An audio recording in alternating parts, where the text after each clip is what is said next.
আমরা অনেকেই কিন্তু আ পান্তা ভাত খেতে খুব ভালোবাসি এবং সেটা রাত্রের বেলা ভাত খাওয়ার পরে অবশিষ্ট যে ভাতগুলো থাকে সেটাতে কিন্তু জল দিয়ে রেখে দিই। সকালবেলা আমরা আ কাঁচা ঝাল, লবণ ইত্যাদির সঙ্গে দিয়ে কিন্তু আমরা খাই এবং এটা বিশেষ করে গরমের দিনেও কিন্তু বেস্ট একটা খাবার এবং অনেকের কিন্তু খুব ফেভারিট এই খাবারটা।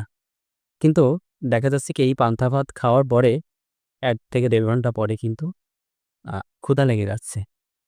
সহজে আ ক্ষুধা লেগে যাচ্ছে।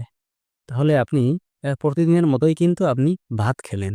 কিন্তু এত দ্রুত ক্ষুধা কেন লেগে গেল? অন্যান্য দিন তো ক্ষুধা লাগতে দুপুর হয়ে যায় তারপর ক্ষুধা লাগে। কিন্তু আজকে কেন পান্তা ভাত খাওয়ার পরে আপনার দ্রুত ক্ষুধা লেগে গেল? কি কারণ রয়েছে?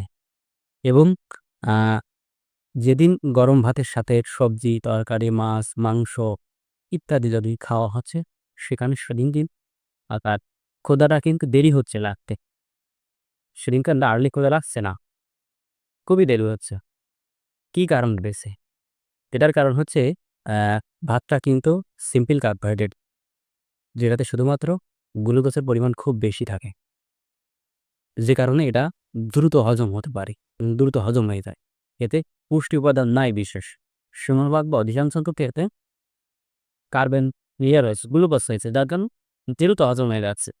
আর আপনি যখন ভাতের সাথে বিভিন্ন সবজি, মাছ, ডাউল, মাংস ইত্যাদি খাচ্ছেন তাতে কিন্তু প্রোটিন, গুড ফ্যাট, জিঙ্ক, বিভিন্ন ধরনের পুষ্টি উপাদান ইত্যাদি রয়েছে কিন্তু আর যে সবজিটা আপনি রান্না করছেন তাতে কিন্তু অবশ্যই ফ্যাট দিয়ে রান্না করছেন, তেল দ্বারা।